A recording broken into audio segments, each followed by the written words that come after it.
Hello everyone, welcome to the channel. आज हम कर रहे हैं class 9th chapter coordinate geometry from mathematics.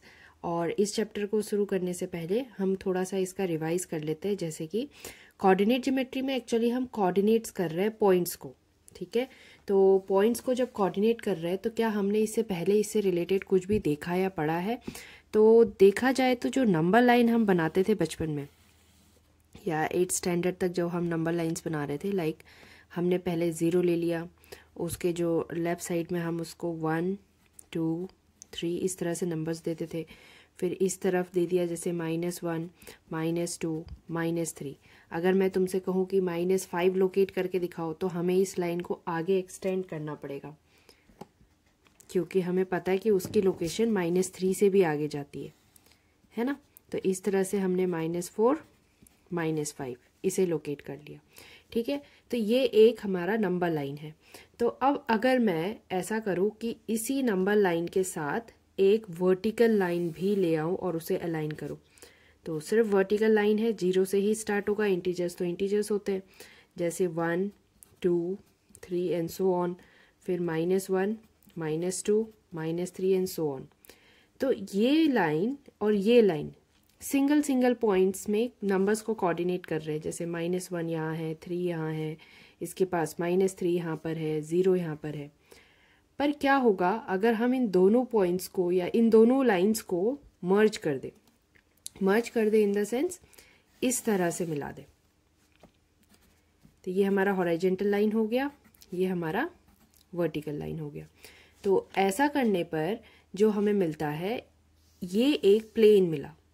मान लो हम इसे x एक्सिस बोल रहे हैं और इसे y एक्सिस बोल रहे हैं। तो जब ये x और y एक्सिस बन रहा है तो इस समय ये जो प्लेन अभी हमें मिल रहा है, जो ये पेज है, ये एक प्लेन है। तो ये प्लेन हमें कैसा मिल रहा है?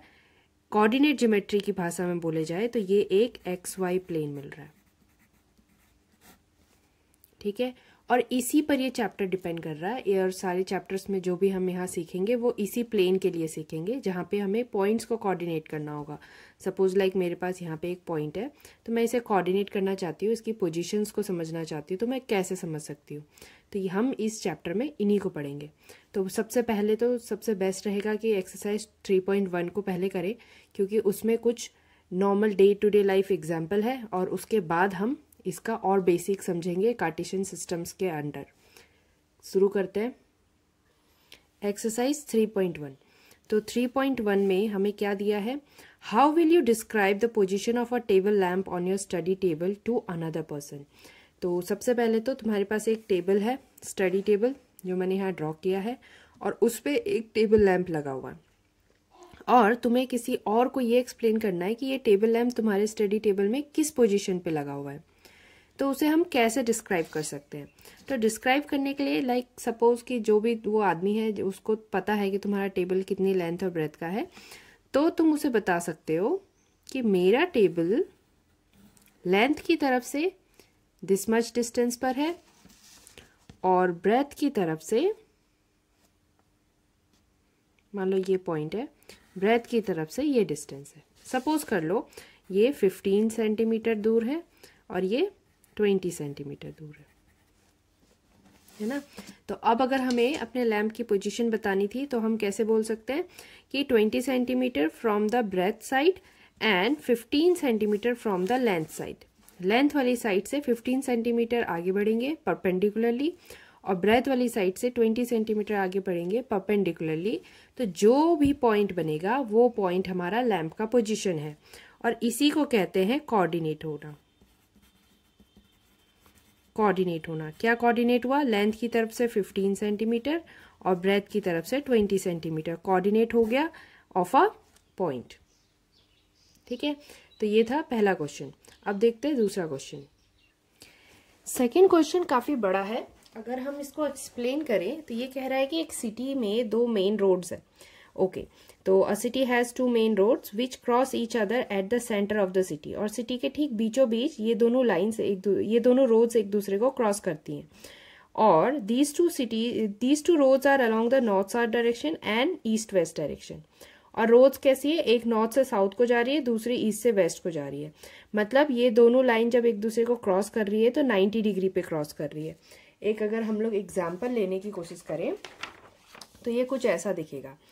एक रोड नॉर्थ से साउथ जा रही है और दूसरी रोड ईस्ट से वेस्ट जा रही है।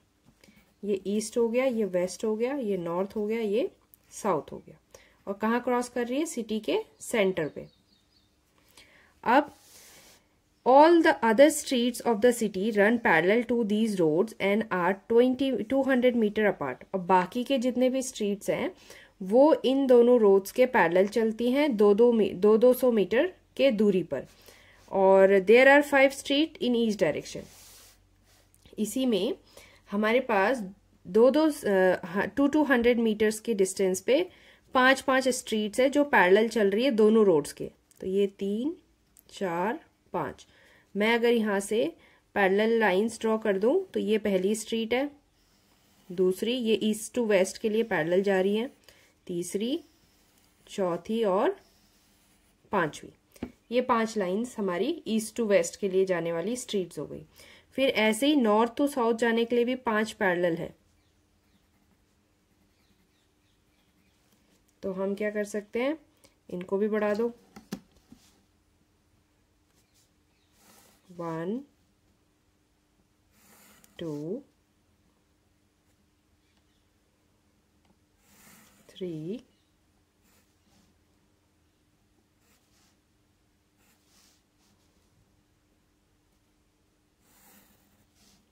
4, 5। तो ये हमारे पास हो गए सारे छोटे छोटे स्ट्रीट्स। ठीक है, आगे क्या कहा है, 1 सेंटीमीटर को 200 मीटर का डिस्टेंस लेना है। लाइक जब भी हम ग्राफ बनाते हैं ग्राफ पेपर में तो दो ये जो क्यूब्स होती हैं वो 1 सेंटीमीटर की हैं। तो यहाँ से यहाँ तक हम 200 मीटर एज्यूम कर रहे हैं।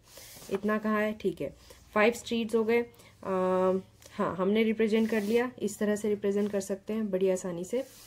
और उसके बाद बोला there are many cross streets in your models. Yes, बहुत सारे क्रॉस स्ट्रीट हो गए ना, छोटे छोटे जगह जगह क्रॉस कर रहे हैं एक दूसरे को। ठीक है, a particular cross street is made by 2 streets running to in the north south direction and another in the east west direction each। अच्छा, और हर क्रॉस स्ट्रीट कैसे बन रहा है, कोई नॉर्थ से साउथ की तरफ जा रहा है, कोई ईस्ट से वेस्ट की तरफ जा रहा है ना। This is north to south, this is east to west. एक क्रॉस बना, 2 क्रॉस बना, 3 बना, 4 बना, ऐसे करके। ओके, फिर बोला each cross street is referred to in the following manner.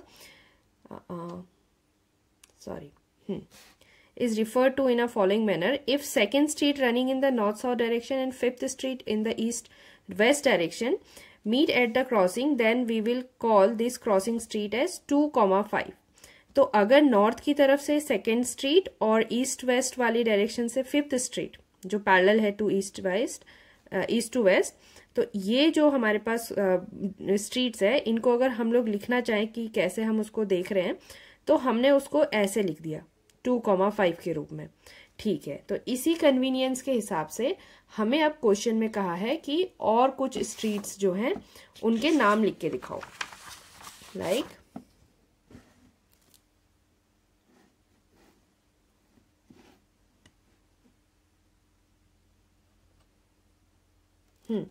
तो नाउ दे आर आस्किंग कि cross street can be referred to as 4,3। तो कितने ऐसे क्रॉस स्ट्रीट्स हैं जिनको 4,3 नाम दे सकते हैं और कितने ऐसे क्रॉस स्ट्रीट्स हैं जिनको 3,4 नाम दे सकते हैं। तो पहले तो हमारा जो रफ डायग्राम है इस पे आ जाते हैं। मैं स्ट्रीट 1, 2, 3, 4, 5 यहाँ नाम दे दिया।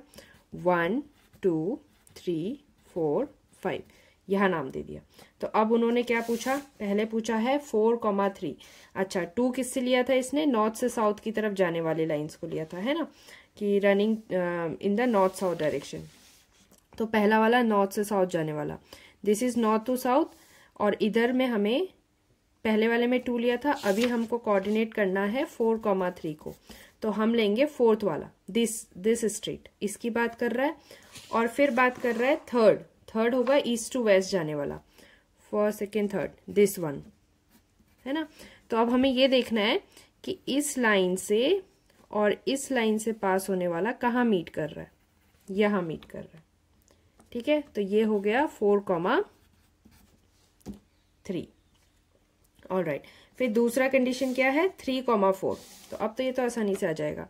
ये हमारा नॉर्थ टू साउथ का थ्री वाला थर्ड स्ट्रीट और ईस्ट टू वेस्ट के लिए फोर्थ वाला स्ट्रीट, दिस वन। तो ये हो जाएगा 3,4। ठीक है, तो ये आ गए हमारे पास दोनों स्ट्रीट्स के पॉइंट्स। क्या इससे ज़्यादा पॉसिबल है? नहीं है, क्योंकि थर्ड और फोर्थ तो यहीं मिलेगा, फिर दूसरा थर्ड तो यहाँ है नहीं, ना यहाँ दूसरा फोर्थ है। तो कितने बन सकते हैं? ओनली वन वन, है ना। How many cross street can be refer to as इतना? Only one. ये होगा only one, this is also only one. और ये जो हमने रफ फिगर बनाया इसको तुम फेयर कर सकते हो इसी क्वेश्चन के साथ। That's it for exercise 3.1। इसके बाद हम थोड़ा सा इंट्रोडक्शन लेंगे कार्टेशियन प्लेन सिस्टम का और एक्सरसाइज 3.2 करेंगे।